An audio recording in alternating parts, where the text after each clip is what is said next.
नमस्कार, कंज्यूमर अड्डा में आपका स्वागत है और आज हम आपसे कह रहे हैं डिजिटल लुटेरों से सावधान, क्योंकि कोरोना काल में जिंदगी बहुत हद तक ऑनलाइन हो चुकी है।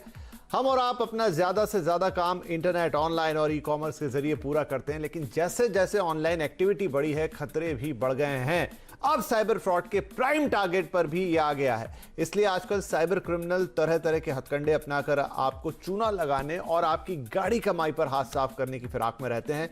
कभी इंटरनेट बैंकिंग, तो कभी फोन, तो कभी वॉलेट, तो कभी ऐप पेमेंट सिस्टम में सेंधमारी करके कंज्यूमर को चपत लगाई जा रही है। इतना ही नहीं, अब तो ऐसे ऐसे फिशिंग के तरीके निकाले जा रहे हैं कि जरा सी सावधानी हटी कि दुर्घटना घटना तय है। कोरोना के समय में तो कोरोना टेस्ट के नाम पर भी आधार और दूसरे प्राइवेट डिटेल लेकर फर्जीवाड़े की कोशिशें हो रही हैं। तो आज कंज्यूमर अड्डा में हम यही बात करेंगे कि कैसे आप बच सकते हैं इस तरह के साइबर फ्रॉड से, क्या क्या आपके लिए कानून है जहां पर आप सहारा ले सकते हैं, और आखिर क्यों साइबर फ्रॉड पर इतनी कड़ाई नहीं है। तो हमारे साथ आज जिस खास शो में जुड़ रहे हैं कुछ खास मेहमान, पीसीआई सिक्योरिटी स्टैंडर्ड काउंसिल के associate director Nitin Bhatnagar, Henson info solutions के अभीक दत्ता और साइबर कानून के जानकार वकील आशुतोष श्रीवास्तव। आप सभी का बहुत बहुत स्वागत है। नितिन जी, आपसे हम शुरुआत करते हैं। देखिए, हमने आपके साथ कई शो किए हैं साइबर सिक्योरिटी में, लेकिन पिछले 6-8 महीने में तो सर ऐसा लगता है कि लोगों ने पीएचडी कर ली, कुछ बैठे हैं कि हाँ कौन कौन से तरीके हो सकते हैं, कैसे आप नकली कंज्यूमर केयर बन के, तो कभी कोरोना टेस्ट के नाम पे, मतलब जितने तरीके ना हो उतने इजाद हो गए हैं। तो ये 7-8 महीने में बहुत ज्यादा बढ़ गया इस तरह का मामला। बिल्कुल विपिन जी, आई थिंक ये हमने कभी 2-3 महीने पहले जब शो किया था आपके साथ ही, तो हम तब बात ही कर रहे थे कि कोविड सिचुएशन जो आई थी, पैंडेमिक सिचुएशन में हैकर्स ने काफी इसको कैश करने की पूरी कोशिश करी और काफी सक्सेसफुल भी हो पाए हैं वो लोग। और सबसे जो बात मेन इंपॉर्टेंट यहाँ पे ये फिशिंग और सोशल इंजीनियरिंग जो अटैक्स है, ये काफी पुराने हैं, ये कोई नया नहीं है।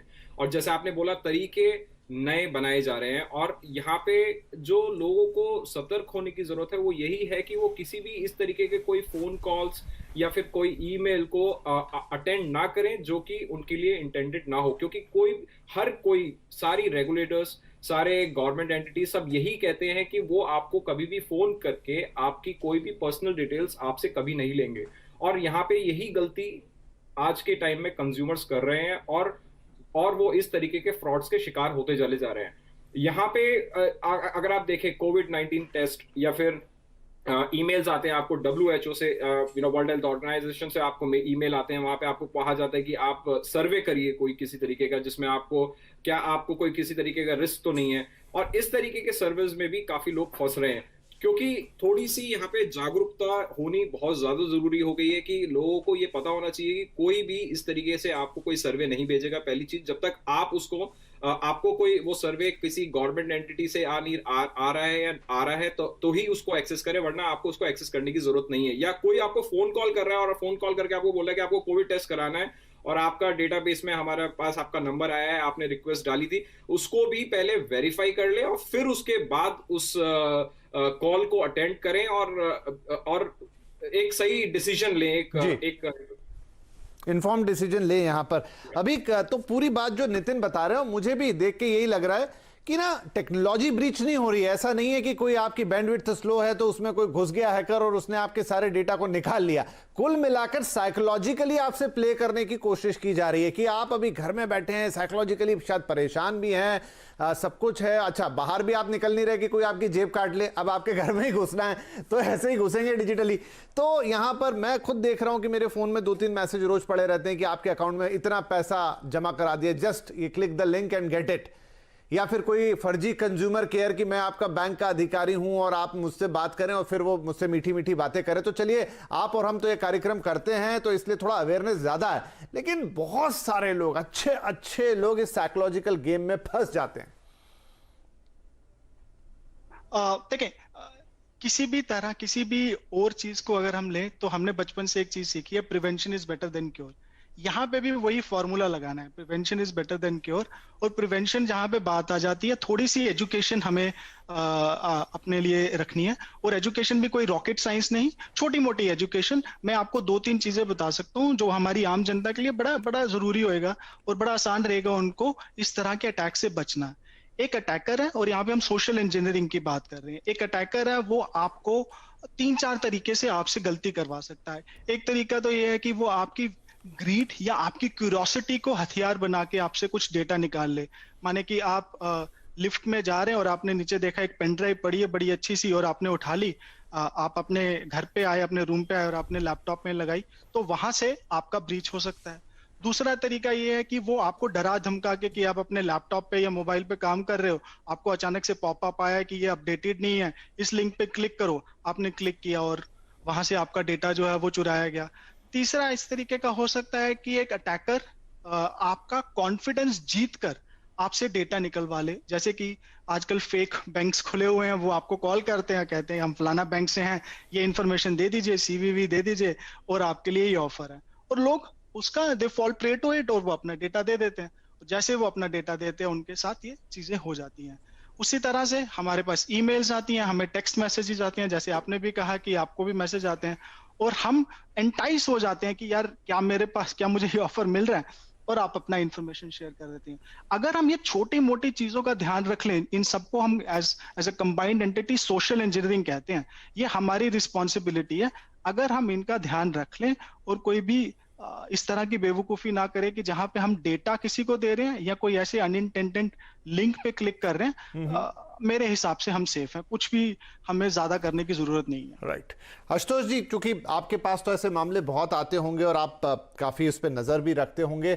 अभी हाल ही में इंटरपोल की भी एक रिपोर्ट आई जिसमें उन्होंने खासतौर पे भारत जैसे देशों को चेताया, और वो रिपोर्ट ये कहती है कि ड्यूरिंग दिस कोरोना टाइम 350 गुना बढ़ गए हैं ऐसे मामले जिसमें आपसे या तो ऑनलाइन चीटिंग किया जा रहा है, फ्रॉड किया जा रहा है, या आपसे रैंसम मांगी जा रही है, और जो टारगेटेड कंट्रीज हैं उसमें हिंदुस्तान एक है। तो ऐसा क्या नजर आता है उनको हिंदुस्तान में कि उनको लगता है यहां पर या तो लोग कम शिक्षित हैं, अवेयर नहीं है, लॉज वैसे नहीं है, या कुछ और रीजन है कि यहां पर इजीली लोगों के साथ फ्रॉड किया जा सकता है घर बैठे ऑनलाइन तरीके से? जी बिल्कुल, आपने सही कहा, क्योंकि जो आरबीआई ने भी इस चीज को माना है कि इंडिया में लगभग 200% का जो है साइबर क्राइम का ग्रोथ हुआ है लास्ट ईयर में, अगर हम पहले के ईयर से कंपेयर करें तो। और ये जो क्राइम्स है वो बढ़ता जा रहा है, और मुझे लगता है कि पहले चूंकि हमने इतना डिजिटल वे में हमने इसको अडॉप्ट नहीं किया था पहले, अब ये इस्तेमाल भी ज्यादा हो रहा है। और चूंकि पैंडेमिक के समय में जैसे हम सब जानते हैं कि बहुत सारे लोग घर में बैठ के काम कर रहे हैं, तो ये जो अपने वो लैपटॉप्स यूज करते हैं, कंप्यूटर्स यूज करते हैं, उसमें वो इंटरनेट का यूज करते हैं। जबकि अगर ऑफिस में कोई जाए तो इंट्रानेट यूज होता है। तो इंट्रानेट जो है वो पर्टिकुलर जो कंपनी जहां यूज हो रहा है वो उसी के सर्वर से वो चल रहा होता है, जबकि इंटरनेट में दूसरों को भी बहुत सारे एक्सेस होते हैं। तो ऑब्वियसली परसेंटेज का तो बहुत इंक्रीज है, लेकिन हाँ इसमें लॉज भी काफी बने हैं। जैसे मैं आपको बताऊं, जैसे इंफॉर्मेशन एंड टेक्नोलॉजी एक्ट बनाया गया था 2000 में इंडिया में फॉर द फर्स्ट टाइम। उस समय नारायणन साहब जो हमारे थे प्रेसिडेंट, उनके टाइम में ये लॉ बना था, और ये पूरे इंडिया में इसको अप्लाई किया गया, और इसमें बहुत स्ट्रिक्ट प्रोविजंस बनाए गए। मतलब इसमें यहाँ तक कि जो अगर कोई टेररिज्म एक्टिविटी भी अगर होती है थ्रू साइबर क्राइम, तो वहां पे जो है लाइफ इम्प्रिजनमेंट तक का जो है उसमें जो है सजा उसमें रखा गया। या जैसे कोई भी कोई फोटोग्राफ्स किसी के पर्सनल चीजों को अगर वो कम्युनिकेट कर रहा है या उसको फ्लैश कर रहा है, या तो इसमें भी जो है पनिशमेंट 3 ईयर्स से लेके 5 ईयर्स 10 ईयर्स ऐसे लाइफ इम्प्रिजनमेंट तक का प्रोविजन उसमें बनाया गया। तो अगर हम आज की डेट में देखें, जैसे कि मेरे एक जो लर्नेड फ्रेंड जो अभी बता रहे थे, तो इसमें जो है फिशिंग है, स्मिशिंग है, या फिर जो विशिंग जिसको हम बोलते हैं, यानी कि जो हमें कॉल्स आते हैं, कॉल्स से वो लोग जो डेटा लेते हैं फ्रॉडस्टर्स, और हमारे तरफ से जो डेटा बताया जाता है उसका वो गलत इस्तेमाल करते हैं। उस डेटा से आपका जो है नेट बैंकिंग और ये पासवर्ड्स बहुत सारे लोग गलती से वो दे देते हैं, जिसका जो है गलत इस्तेमाल किया जाता है। या फिर कोई ईमेल भेजते हैं, ईमेल पे लिंक हमेशा मेंशन होता है कि आप इस लिंक पे क्लिक कीजिए तो you will open so and so window, और वो क्लिक होने से बहुत सारे इंफॉर्मेशन हमारे चले जाते हैं। या कोई एसएमएस आता है, उसमें भी कोई लिंक होता है, उसमें अगर हम जाते हैं तो उसमें भी बहुत सारा डेटा लीक होने के चांसेस होते हैं। तो इन सब को रोकने के लिए लॉज हमारे यहाँ बनाए गए हैं, लेकिन मुझे लगता है कि इसमें काफी ट्रेनिंग की भी जरूरत है, क्योंकि ये बहुत टेक्निकल है। तो जो हमारी जो पुलिस अथॉरिटीज है, जब उसके पास कोई जाता है एफआईआर लेकर के कराने के लिए कि ये ऐसा ऐसा हुआ है या ऐसा मेरा कंप्लेंट है, तो बहुत बार उनको समय लगता है उस चीज को समझने में कि इसमें टेक्निकल क्या हुआ होगा, क्योंकि इन्वेस्टिगेशन तो उनको ही करना है, इन्वेस्टिगेशन तो आम आदमी नहीं कर सकता, वो तो पुलिस ही करेगी जब एफआईआर रजिस्टर होगा, अगर क्राइम की हम बात करें। तो हमने देखा होगा कि बहुत सारे जो हमारे आईटी एक्ट के हिसाब से जो एफआईआर हो रहे हैं उसके अंदर कन्विक्शन नहीं हो पा रहा है एक्यूज्ड का।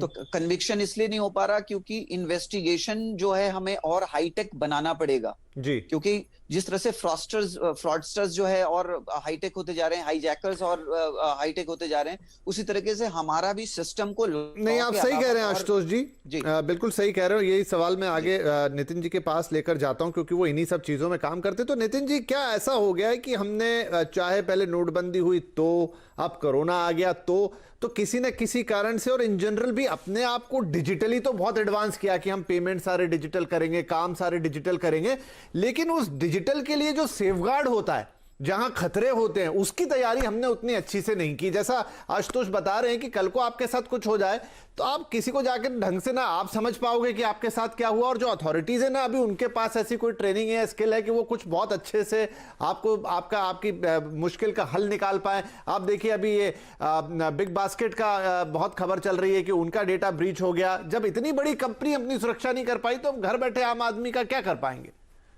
विपिन जी, यहाँ पे दो चीजें हैं। अब आप प्री कोविड की बात करें, अगर हम प्री कोविड के टाइम पे, जैसे अभी हम बात कर रहे थे कि लोग ऑफिस से काम करते थे, तो ये फ्रॉड लेवल्स इतने ज्यादा हाई नहीं थे। राइट। जब से लोगों ने घर पे काम करना शुरू किया है, वो भी अब एक कंज्यूमर की कैटेगरी में आ गए। अब कंपनीज को यहाँ पे क्या सोचना चाहिए, यहाँ पे कंपनीज को मैं लेके आता हूँ सामने। तो कंपनीज को भी एक अवेयरनेस क्रिएट करने का प्रोग्राम बनाना चाहिए एम्प्लॉयज के लिए अपने, क्योंकि अब वो भी घर से काम कर रहे हैं। क्योंकि सबसे ज्यादा जो फ्रॉड्स बढ़े हैं वो इस वजह से बढ़े हैं क्योंकि लोगों ने घर से काम करना शुरू किया है, और अब आप इंटरनेट पे हैं और आपके नॉर्मल जो घर के पीछे मेरे भी राउटर रखा हुआ है, हम उसी राउटर से काम कर रहे हैं। सब हमारा कोई क्लोज्ड कनेक्शन नहीं है, अभी हम सब ओपन है, ठीक है, और सब कुछ हम वर्ल्ड वाइड वेब पे एक्सेस कर पा रहे हैं। यहाँ पे ट्रेनिंग एम्प्लॉयज को देना बहुत इंपॉर्टेंट हो गया है, पहली चीज। दूसरी चीज, आपको ये जानना बहुत जरूरी होगा कि कोई भी डिवाइस जो आप यूज कर रहे हैं वो एक ऑथराइज्ड डिवाइस यूज करें। आप वो कंपनी जो आपकी दे रही है डिवाइस, उसी को आप यूज करें। कोई सॉफ्टवेयर, कोई भी पायरेटेड सॉफ्टवेयर यूज ना करें अपने सिस्टम्स के अंदर। कोई भी अननेसेसरी कोई अनवांटेड ईमेल आ रहा है आपके पास, आप उसको एक्सेस ना करें, क्योंकि कंपनी में जब आप काम करते हैं, किसी ऑफिस में काम करते हैं, तो सारे अनवांटेड मेल्स आपके जंक फोल्डर में जाते हैं और आप उनको एक्सेस नहीं कर पाते हैं।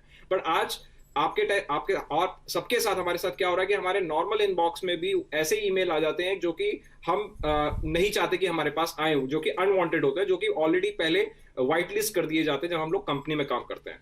तो ये एक सबसे बड़ा जो ड्रॉबैक है वो जो निकल के आया है वो यही है। और सिस्टम्स हमारे अपडेट नहीं हो रहे हैं, और जितना कोशिश करके कंपनीज कोशिश कर रही हैं कि उनके एम्प्लॉयज जो घर से काम कर रहे हैं और वो पर्सनली चीजों को, पर्सनल काम भी उसी लैपटॉप से या उसी डिवाइस से कर रहे हैं या मोबाइल डिवाइस से कर रहे हैं, वो भी एक खतरे की घंटी है इस टाइम। क्योंकि जो हैकर्स हैं वो हर उस चीज को टारगेट करने की कोशिश कर रहे हैं इस टाइम, जिससे आपका पर्सनल डेटा यूज करके आपको आपके साथ फाइनेंशियल फ्रॉड किया जा सके।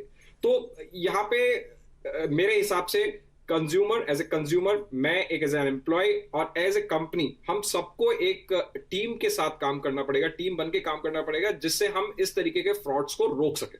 राइट। तो बात तो नितिन बहुत सही कह रहे हैं कि हमें इस तरीके से टीम के तौर पे काम करना पड़ेगा, लेकिन वो काम होते होते भी थोड़ा वक्त लगेगा।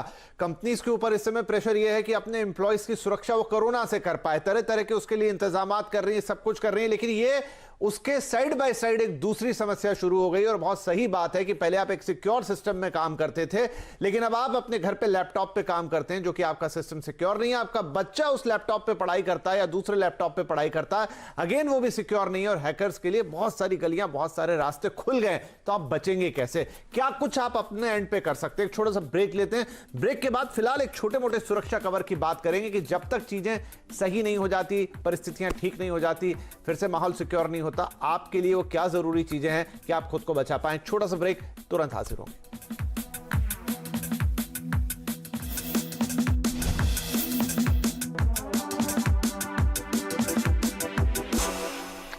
Welcome back. कंज्यूमर अड्डा में आज हम बात कर रहे हैं कि डिजिटल लुटेरों से सावधान, क्योंकि इन दिनों आप काम कर रहे हैं एक बहुत ही इनसिक्योर आईटी सिस्टम में, जहां आप अपने घर पे work from home, study from home, जो भी है, जो सिस्टम इतना सिक्योर नहीं है। आपका घर का इंटरनेट, आपके अपने लैपटॉप, क्योंकि ऑफिस में सुरक्षा कहीं ज़्यादा होती है और यही कारण है कि साइबर अपराध तेज़ी से बढ़ रहे हैं और कई तरीके अपनाए जा रहे हैं आपको चूना लगाने के लिए, आपको परेशान करने के लिए और आपको किसी तरह का नुकसान पहुंचाने के लिए। तो हमारे एक्सपर्ट हमारे साथ हैं। अभी कब हम फटाफट इन पॉइंट्स पे चर्चा करें कि हम जानते हैं कि आपका जो घर का इंटरनेट है या आप जिन कंप्यूटर्स पे काम कर रहे हैं वो सुरक्षित नहीं है, अब ये तो है ही, लेकिन क्या कर सकते हैं कि जितना पॉसिबल हो उन्हें सुरक्षित बनाएं? कुछ छोटी छोटी चीजें हैं जिसका ध्यान रख सकते हैं। अगर हम लैपटॉप पे काम कर रहे हैं तो वी हैव टू एंश्योर कि जो हमारा विंडोज है या कोई और ऑपरेटिंग सिस्टम है वो जेन्युइन हो, पायरेटेड कॉपी नहीं हो। सबसे पहले तो इसका ध्यान रखना है। हमारे सिस्टम में एंटीवायरस जरूर हो। अगर एंटीवायरस नहीं है तो फिर तो एक बहुत बड़ा लूप होल आप खुद ही छोड़ रहे हैं। एंटीवायरस हो और वो अपडेटेड हो। सिस्टम अगर आप विंडोज यूज कर रहे हैं, अगेन हमें ये इंश्योर करना है कि वो पैच्ड रहे माइक्रोसॉफ्ट अपडेट से। उसके लिए हर महीने अपडेट्स आते हैं, वो आपने पैच करने हैं ताकि आपका सिस्टम जो है वो बिल्कुल लेटेस्ट सिक्योरिटी के साथ लैस रहे। और उसके अलावा छोटी मोटी चीजें जो आपकी ईमेल्स आ रही हैं, आपको लगता है कि ये मेरे लिए इंटेंडेड ईमेल नहीं है, उसको मत खोलें। किसी और वेबसाइट पे अगर आप जा रहे हैं, कुछ ऐसा डाउनलोड ना करें जहां से आपको लगता है कि ये जेन्युइन वेबसाइट नहीं है या ये एक रिकॉग्नाइज्ड वेबसाइट नहीं है। वैसी कोई भी हरकत ना करें जिससे कि कहीं भी छोटा मोटा लूप हो रहे। अदरवाइज सिक्योर्ड सॉफ्टवेयर यूज कर लें, वो सॉफ्टवेयर यूज करें जो पायरेटेड ना हो। आई थिंक अगर इतना भी कर ले तो काफी है। राइट। और बच्चों के लिए कुछ खास हिदायत, क्योंकि बच्चों को भी इन दिनों कंप्यूटर्स पे ही काम करना पड़ रहा है और वो इतनी चीजें नहीं समझते हैं। देखिए, बच्चों के लिए तो यही है कि बच्चे जब यूज कर रहे हैं तो उनके साथ ही बैठे। बच्चों को तो अब ये चीजें नहीं सिखा सकते। और जितना हो सके बच्चों को अदरवाइज भी कंप्यूटर से दूर ही रखे, उनके लिए बेटर है। बट हाँ, उनको आई थिंक बच्चे आजकल वैसे बड़ों से ज्यादा समझदार हैं। बट हाँ, ये हमारी जिम्मेवारी बन जाती है कि हम अपने बच्चों को ये समझाएं कि ये चीजें करनी है। जैसे एंटीवायरस अपडेट है तो एक छोटा सा क्लिक करना है और उससे वो अपडेट हो जाएगा। बट एज सच बच्चों के लिए मुझे लगता नहीं है कि कोई ज्यादा आप थोड़ी सी उनकी एक्टिविटी पे नजर रखें कि वो क्या देख रहे हैं, क्या सर्फ कर रहे हैं, कहां जा रहे हैं इन जनरल, ताकि कोई गलत लिंक, गलत चीजों पर वो ना पहुंचे। आशुतोष मुझे बताइए कि देखिए, हम बात कर चुके हैं कि हमारे यहाँ अभी उस तरीके से ना लॉज डेवलप हुए हैं, ना पूरा सिस्टम डेवलप हुआ है, ना उस तरह की आईटी पुलिस हमारे पास है, लेकिन फिर भी चूंकि ये घटनाएं इतनी ज्यादा बढ़ गई हैं, अगर कुछ आपके साथ होता है तो क्या ऑप्शंस हैं आपके पास, कहां जाके आप अपनी तकलीफ बताएंगे? जैसे हम नॉर्मली जब कोई भी क्राइम होता है हमारे साथ, तो हम जैसे पुलिस स्टेशन जाते हैं, हम इन्फॉर्म करते हैं, हम कंप्लेंट फाइल करते हैं, हम एफआईआर रजिस्टर कराते हैं। तो इसका भी वही सेम प्रोसीजर है और इसमें भी पेनल सेक्शंस लगे हुए हैं आईटी एक्ट 2000 के अंदर। तो हमें अगर लगे कि हमारे साथ चीटिंग हुई है, हमारे साथ कुछ गलत हुआ है या हमारा कोई डेटा को पब्लिसाइज किया गया है बिना मेरे परमिशन के, बिना मेरे कंसेंट के, तो उस पर्सन को तुरंत जो है पुलिस स्टेशन जाकर के इन्फॉर्म करना चाहिए। और क्योंकि इसमें कॉग्निजेबल ऑफेंस, इसमें भी बहुत सारे सेक्शंस हैं और ये पुलिस की ड्यूटी है, पुलिस स्टेशन की, कि उसमें वो एफआईआर लिखें और एफआईआर में एप्रोप्रिएट सेक्शंस लगाते हुए इन्वेस्टिगेशन करें। इन्वेस्टिगेशन करने के बाद जो है वो कोर्ट में रिपोर्ट आएगा, उसमें वो चाहे तो अरेस्ट भी कर सकते हैं अगर एक्यूज का पता चलता है वो कहाँ है। तो ऐसा नहीं है, लॉज हमारे पास हैं और वो डेवलप भी हुए हैं, बहुत बार अमेंडमेंट भी हुआ है। जैसे हमने 2008 में अमेंडमेंट हुआ, या फिर 2015 में आपको याद होगा सुप्रीम कोर्ट ने जो है सेक्शन 66A जिसका मिसयूज हो रहा था, क्योंकि अगर कोई भी चीज पोस्ट करता था किसी पॉलिटिशियन के बारे में, किसी के बारे में, तो तुरंत अरेस्ट कर लिया जाता था। तो सुप्रीम कोर्ट को लगा कि ये कहीं ना कहीं जो है ये freedom of speech and expression के अगेंस्ट जा रहा है ये सेक्शन, तो उसको अमेंड करते हुए उसको अनकॉन्स्टिट्यूशनल किया गया। तो इसके अंदर, और ट्रेनिंग जहां तक बात है, तो ऐसा नहीं है, ट्रेनिंग पुलिस की होती है टाइम टू टाइम, डिपार्टमेंट्स की होती है, जो एक्सपर्ट्स हैं उनकी भी ट्रेनिंग टाइम टू टाइम होते रहती है, वो अटेंड करते रहते हैं इसको। तो इसको डेवलप करने की कोशिश की जा रही है और बेटर करने की कोशिश की जा रही है, लेकिन और जरूरत है, क्योंकि हैकर्स इस तरीके के हथकंडे अपनाते हैं जी, वो नए हथकंडे लाते हैं। और अभी ये पैंडेमिक में तो बहुत ज्यादा ज्यादा हो गया, तो बढ़ उसी गया। तरह का कुछ कटिंग एज जो है वो पुलिस या अथॉरिटीज के पास भी होना चाहिए। चलिए, मेरा समय क्योंकि समाप्त हो रहा है, तो मैं यही कह के समाप्त करूंगा कि वो नौबत ही ना आए कि आपको पुलिस के पास जाना पड़े, शिकायतें करनी पड़े। थोड़ी बहुत चीजों का ध्यान अगर आप रख ले, और देखिए 80 से 90% जो तौर तरीके हैं वो साइकोलॉजिकल ज्यादा हैं। आपका भले ही कितना भी कमजोर सिस्टम है, कमजोर बैंडविड्थ है, आपका सॉफ्टवेयर अपडेटेड नहीं है, इस तरह की चीजें, तो आप खुद ही ध्यान रखें कि अपडेटेड सॉफ्टवेयर पे ही काम करें, पायरेटेड चीजों का इस्तेमाल ना करें। लेकिन फिर भी 70 से 80% या इवन 90% आपकी साइकोलॉजी से, आपको या तो डरा कर या आपको लालच देकर या आपको गुमराह करके ही आपके साथ साइबर फ्रॉड की कोशिश होती है। थोड़ा अलर्ट रहना है, क्योंकि जैसा हमने कहा, आरबीआई की रिपोर्ट जो बता रहे हैं आज तो 200% केसेस बढ़े हैं, वर्ल्ड रिपोर्ट में 350% केसेस बढ़े हैं, इंडिया टारगेट पर है। जानते हैं, समझते हैं कि यहाँ लूप होल्स हैं, लोग घर से काम कर रहे हैं, तमाम चीजें हैं, पायरेटेड वर्जन भी बहुत सारे लोग यूज करते हैं, तो उन चीजों से आपको सावधान रहना होगा। और अभी ये कितना लंबा वक्त चलेगा हम भी नहीं जानते, अभी भी work from home, study from home चल रहा है, तो जब तक ये चीजें हैं खतरा बरकरार है, लेकिन थोड़ी सी सावधानी आपको अपडेटेड रख सकती है, आपको सतर्क और आपको सुरक्षित रख सकती है। आप सभी मेहमानों का इस कार्यक्रम में शामिल होने के लिए बहुत धन्यवाद। नमस्कार।